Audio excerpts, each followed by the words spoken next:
As an author, you probably tend to focus on the written word, but you probably have heard about the author voice and about developing your own unique author voice as well as your own unique style.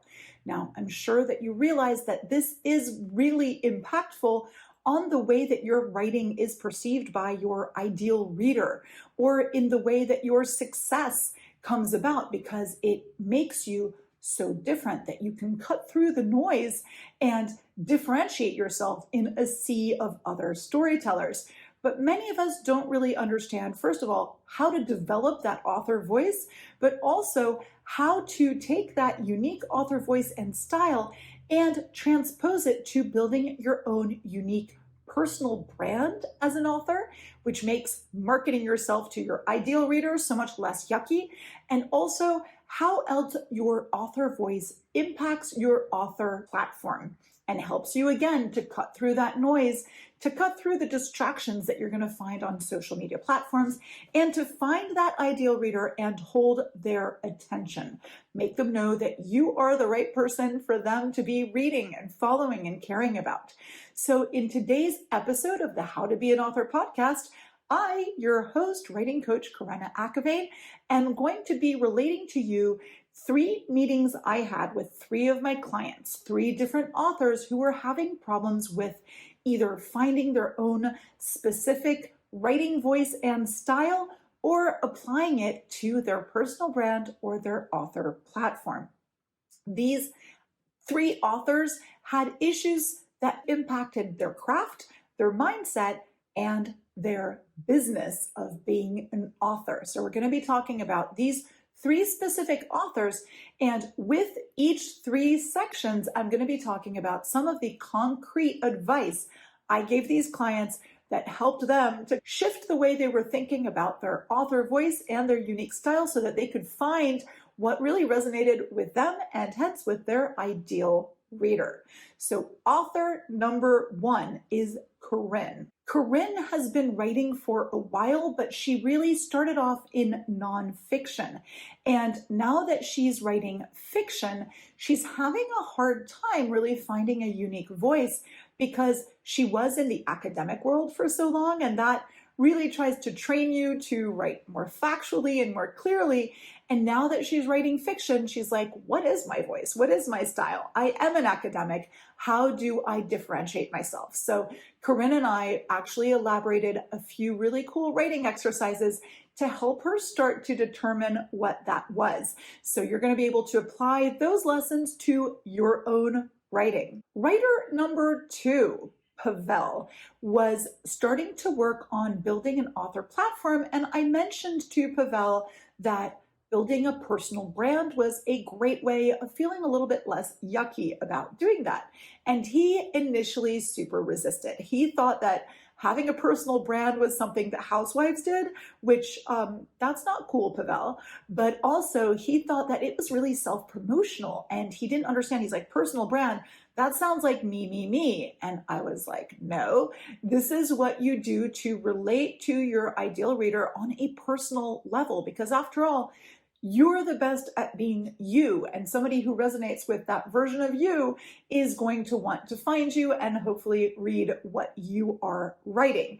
So I'm going to talk to you about how I helped to reverse Pavel's mindset about personal branding, what a personal brand is for an author, and how this then becomes applied to your author platform. So this kind of runs into what I did with author number 3, Sasha, who was having a hard time figuring out, okay, now that I have my personal brand, how do I use it to simplify the whole thing of having an author platform? Where do I need to focus my time and energy? Sasha was starting to get very overwhelmed with all of the tasks that come with having an author platform and was getting a little bit discouraged and was thinking, I'm all over the place, but I'm feeling like I'm not engaging on a personal level.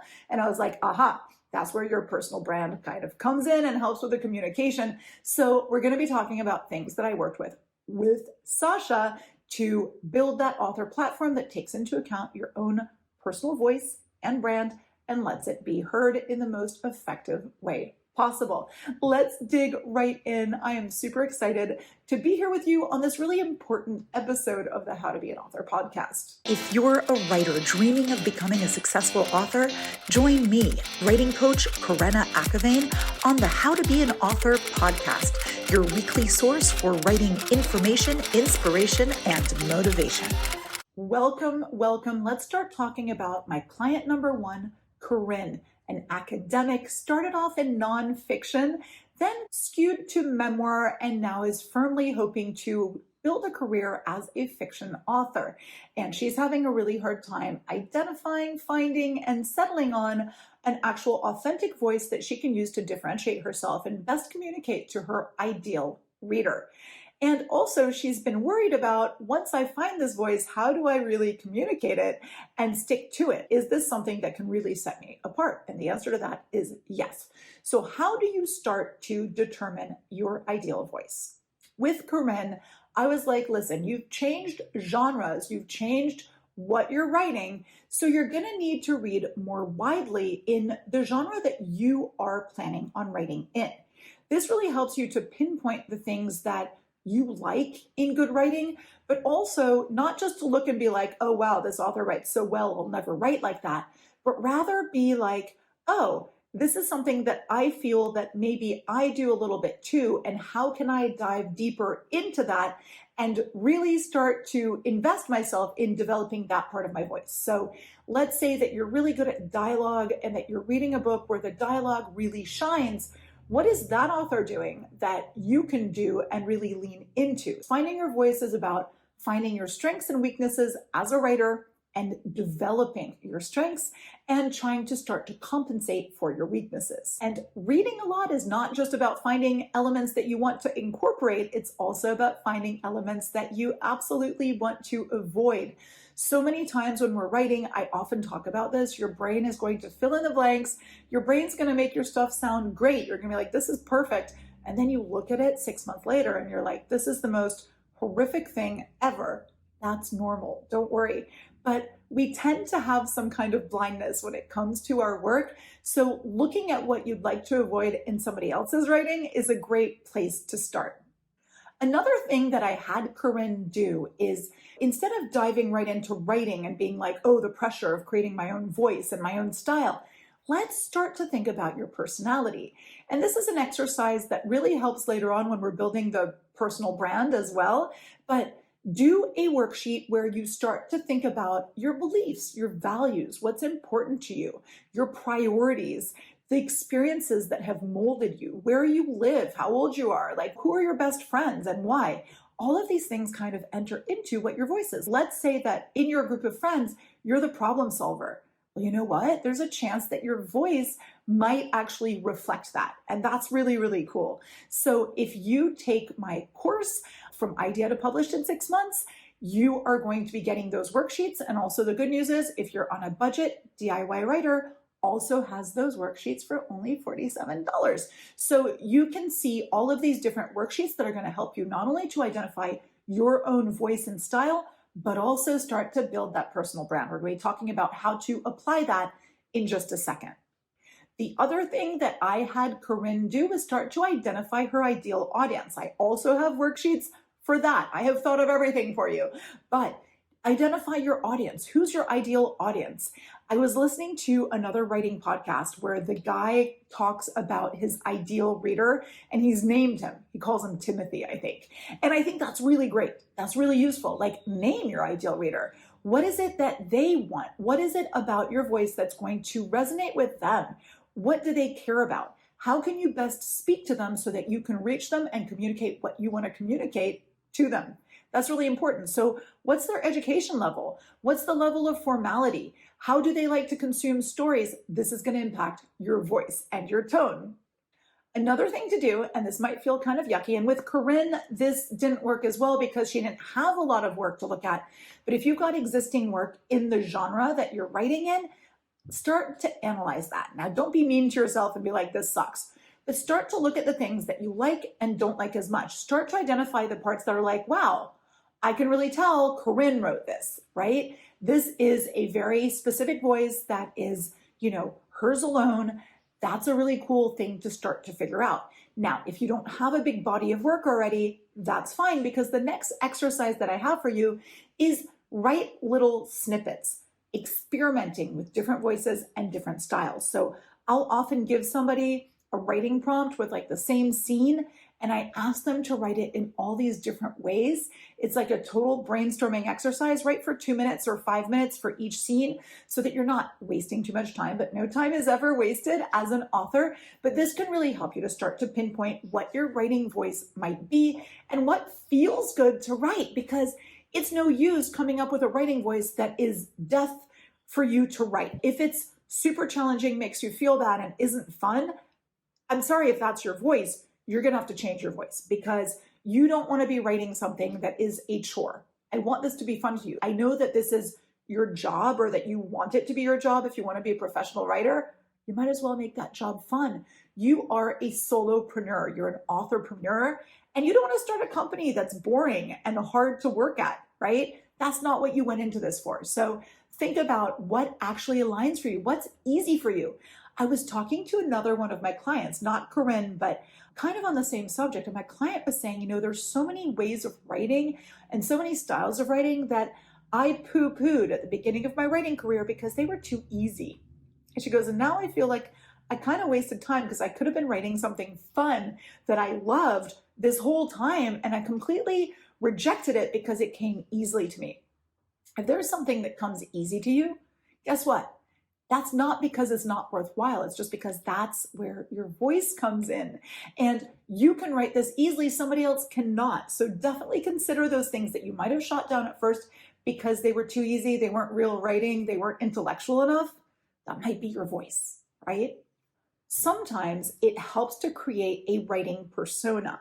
Now, many of us do this when we have a pen name, right? We've got a pseudonym and we're going to write differently under different names. I do this. I have a pen name, and one of my pen names has a whole entire persona. She posts under this persona. She speaks in a completely different way. She's got a very unique voice as this persona, and I find it so fun to play with it. And in fact, that persona has her own personal brand, so easy to create. Now, just because you're writing under your own name doesn't mean that you can't have fun bolstering your own persona, right?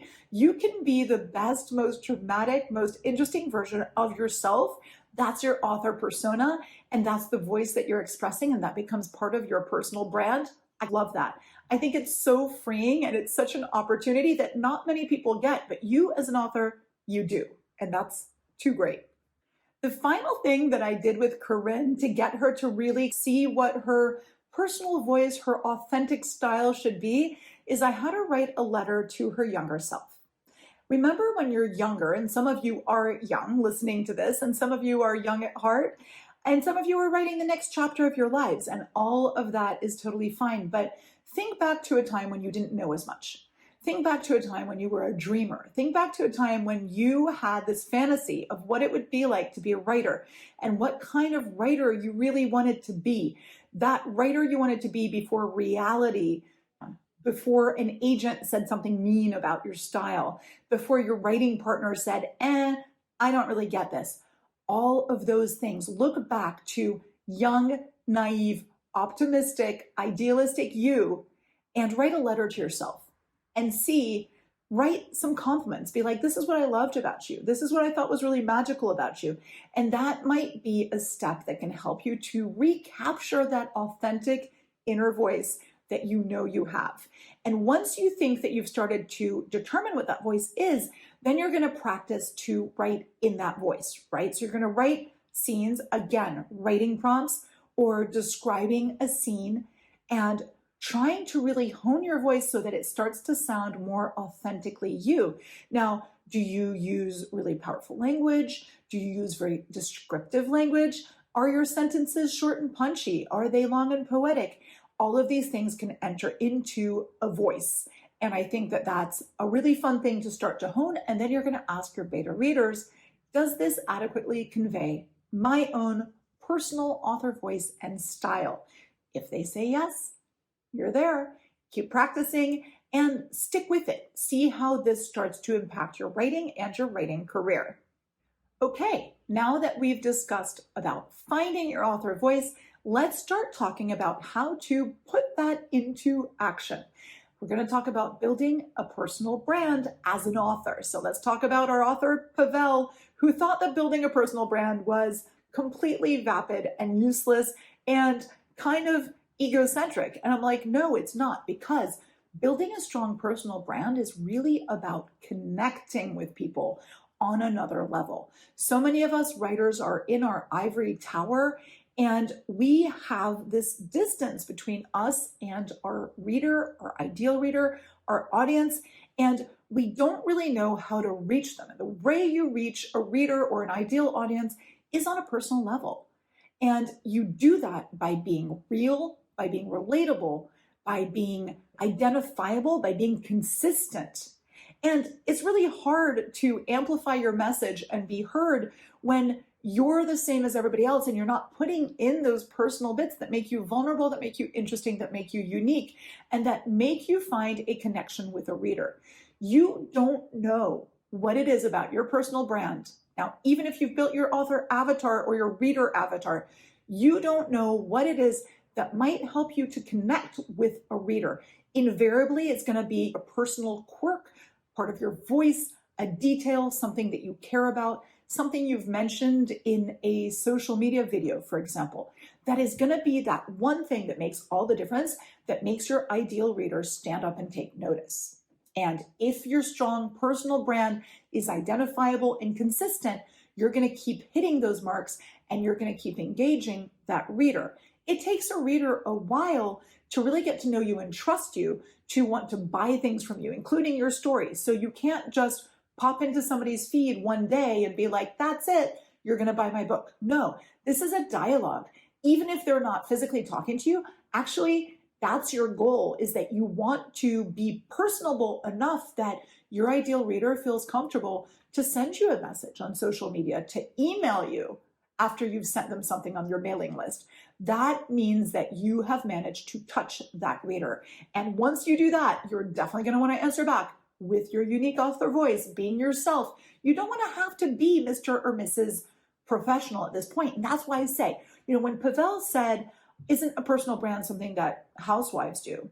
He's wrong, but it is something that people who aren't so professional also do, right? A unique personal brand is personal. It has the luxury of being much more unique, much more intimate than a big national brand, right? You're a solopreneur, you're a small business owner.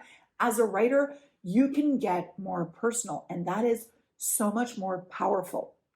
So yeah, make that personal brand about you, about what you like. Do you like macaroni and cheese? Hell, that can be part of your author brand. What's your favorite color? That can be part of your author brand. Your author brand starts to impact your communication, how often you communicate, the tone and tenor of your emails, of your posts, the colors that you use on your website, the fonts you use on your website, the sections on your website, whether you promote yourself via a podcast or videos or vision boards, any of those things enter into your personal brand. So I want you to really think, what are my ways of amplifying my message in a way that only I can do? It's all about authenticity. Okay, so what are the ways that I got Pavel to start to see that it's about authenticity? How are we cultivating and creating? All right, so let's talk about the exercises that I started using to get Pavel to understand that, hey, a personal brand is a good thing to have, and here's how we build it, here's how we apply it, and here's how we really determine what it should be and how do we keep it so that it's consistent. So first of all, we need to define our core values. A personal brand isn't just about how do I look, how do I sound. It's not just about your voice. It's about your values. It's about what you care about. It's about the thing that makes you tick. It's about your why.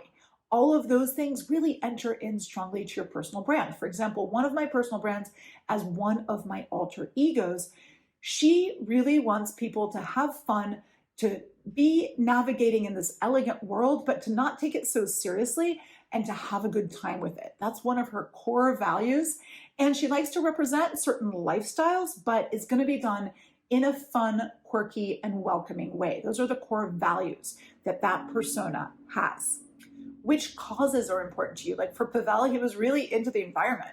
And he's like, this is really important to me. And actually, when I looked at his work, which is, kind of fantasy, but there's something about it that is very environmental. And that's fascinating.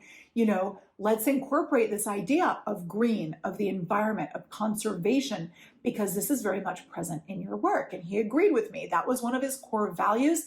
And that's something that people reading his books are like, wow, the setting is an actual character in these, and it's very unique.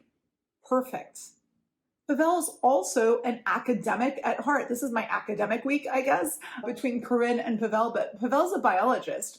And so that's a super unique perspective, right? To be a biologist who's also writing fiction, that is so unique, and that completely enters into your personal brand. So now when he's communicating with people on social media, he's not just talking to a random reader, he's talking to the nerd who probably loves the environment, loves biology. He can actually alternate between videos about his book itself, but also fun facts about animals and the environment.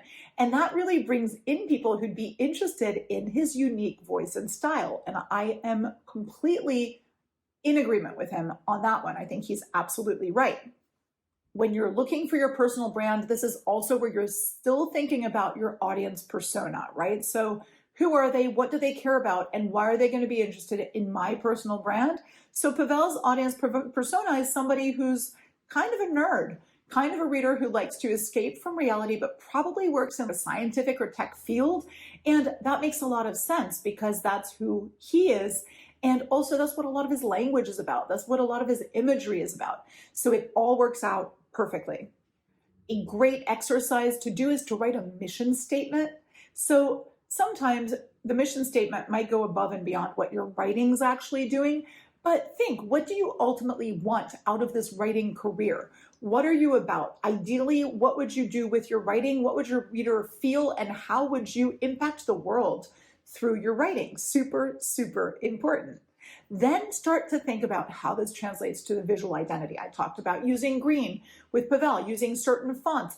What are the visual parts of your identity that your reader is going to really vibe with? So if you're doing something like your whole personal brand is all dark academia, you can imagine how this is going to trickle down into your identity, which is then going to be applied to the kind of fonts and colors and images on your website and the things that you share on social media, even the way you dress when you go on a conference tour or when you go to speak on a podcast or a video.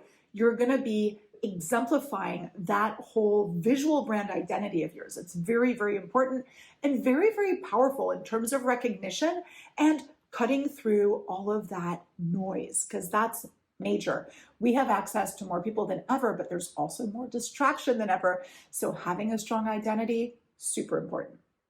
My alter ego, she's all about pink and green, all about horsey things like that. And it really works for her. And I say her because she is a completely distinct personal brand from my other personal brand, which is a little bit more nerdy. I do some writing coach stuff. I write some academic thrillers. All of that is very, very different. So you see how things are very distinct. You need to keep them distinct. Do not mix and match. That weakens your brand and it weakens your message. Now, when you're sharing on social media, so many writers make the mistake of images of their book, cover reveal, here's my story, here's this, here's that, until they learn that engaging on social media also means engaging as a person, as a personal brand. So you're not just shoving your book down readers' throats. Again, I said it takes a while for people to trust you. They want to know you on a personal level. So be sharing things like your difficulties, your journey, what it's like to be a writer, what you get inspired by, things like that. People want to know who you are. Now, I know a lot of you don't like to share video or photos of yourselves, but there's still ways to communicate who you are. As an author, as a person, you can either create a little avatar or you can just create a lot of really cool visuals that are recognizable right away. That is a great visual identity that doesn't need to have your face front and center. Now, do I think that it's easier to have your face front and center? Yes, I do, but it's not necessary. So if you're not a Colleen Hoover who's on TikTok day in, day out, I get that. I get that it can be really challenging for many of you, but still find a way to communicate visually that sets you apart from the others. Collaborating and connecting with other people whose personal brand aligns with yours, or whose other brand, whose bigger brand at large, aligns with the values of your personal brand, is going to be a great way to extend your reach and to find new audiences. So definitely be thinking of that. When you think of yourself in terms of a brand and your brand values and your brand aesthetic, it makes it easier for other brands to understand why they would want to work with you and be associated with you. So definitely keep in mind that you are not an island. You're not operating alone in all of this. You're definitely trying to kind of put yourself into a greater scheme of things. Now, once we have this unique voice and this personal brand, how do we put it into action? Obviously, on your author platform. I've talked about the website, how you're going to integrate your unique look, tone, feel, graphics, fonts, colors to your website, but also how do you engage? I think the best way to engage, and this is something that I said to my client, Sasha, best way to engage is not to count on those social media algorithms more than you have to. Now, I feel like social media is a requirement in some ways, but many authors have done quite well without it. The problem is, how do you build an author platform without social media? And I've talked about this before, and I think that it bears speaking about over and over again, because so many authors spend way more time than they'd like to on social media, and they feel like they're doing all the things and they're not having an effect. So think about, where is it that my personal brand is most effective? So some authors are on LinkedIn, for example, and I'm like, is that really the best place for you to be as a fiction author on LinkedIn? Like, you posting on LinkedIn might actually be a waste of your time unless your book is touching on subjects that business people on LinkedIn might be interested in, right? Or unless, like, you can be a speaker for something that's touching the subject of your book and you have an academic degree on top of that, then maybe LinkedIn, yes. But for me, I think LinkedIn, let's drop that one. I also think that things like Twitter or X, some authors have done really well with that, but that's when your personal voice is pithy, when it's something that you can get traction with a witty one-liner or something like that. Be building community that way. But does that translate into selling books? Not so sure. That's something that's important to know. Also, you've got Instagram. I find that Instagram's been losing traction in a big way. It's a very visual platform. Authors have been finding that doing things like sharing segments from their books or things like that have been less and less popular on Instagram. But here's the thing, you can still be on Instagram, and you can still, even if you reach out to one person who didn't know about you before and who gets inspired by the look, feel, voice, and style of what you're doing, that's still worth it. So my magic combination that I use is that I get community and engagement on TikTok, and then I take it to Instagram, where I have a much smaller following, but I try to inspire people with some visuals, and I'll use my stories and the links in the stories to just try to sell some books. Usually when I have links to my books in Instagram in the story, I find that I'll sell at least one or two. It moves the needle. I don't sell books directly from TikTok necessarily. It's like, that whole TikTok made me buy it. Sure, maybe for some people, but I think that for other people, they need to be brought to another platform or click on the link or whatever. The less steps you have, the better. But I still think that having a newsletter is the best way to communicate with your reader. Best way. Once somebody is on your website and they fill in that form so that they can be on your mailing list, then you've really got them. Then you can really tell them the things that matter to you. Then you're communicating. Then they can write back to you. All of that's really important.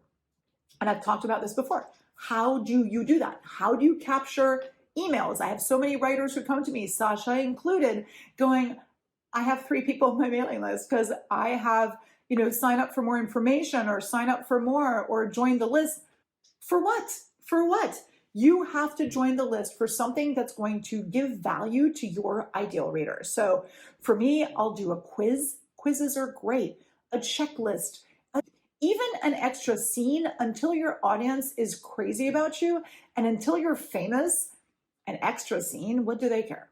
A bonus scene isn't that valuable until your audience perceives the value of it. So I think that some things are much better, like a downloadable graphic, something they can print onto a t-shirt, something that's pretty useful, something that gives them some idea of status, of being part of a club, of being in the know, of finding out something about themselves. That's major. So if you can do a quiz that really taps into that audience, exploiting your voice, your values, and your personal brand, then you've got it. So that's pretty magical. I've taught Sasha how to do that. I teach more of that in my From Idea to Published in 6 Months course and in my DIY author. So if you go to creativeandwritingcoach.com or online courses for writers, you will find that right there. It is so invaluable. It took me over a year to develop this whole program so that it was so complete. But I think that all those things are super, super useful when it comes to actually moving the needle and reaching your ideal audience. Now, when Sasha came to me and she was building her author website and she was feeling so frazzled because she's like, oh my God, I need this, I need this, I need that, and animation and this and that. And my web designer was like, what are you talking about? An author website does not need to be complex. It can be very, very simple. I've always built my own websites. I'm not a web genius by any stretch of the imagination. I think that if it's too complicated for you to design it yourself in WordPress, it's too complicated. Your website needs to be crystal clear. All it needs is a bio, and that bio should also explain very clearly your values and your personal brand. It needs to have information about your books and where to buy them. It needs to have information about where to connect with you, either on social media or in the real world, like any events or book signings or conferences you're going to, anything like that. And also where you are on social media, any other sale things you have, if you've got t-shirts or graphics or whatever. And also if you have a podcast or another means of talking to your reader, definitely let them know that. And then the most important thing is your sign up for your mailing list and your lead magnet that tells the audience what they're going to be getting if they sign up for this lead magnet, right? So the clearer, the better. You don't want your audience to come onto your website and be like, what do I do now? You want it to be absolutely crystal clear what the call to action is. I want you to go check out my bio, check out my books, and sign up for my mailing list. That's all you need from your audience. You're going to use your unique voice to communicate that to them as effectively as possible.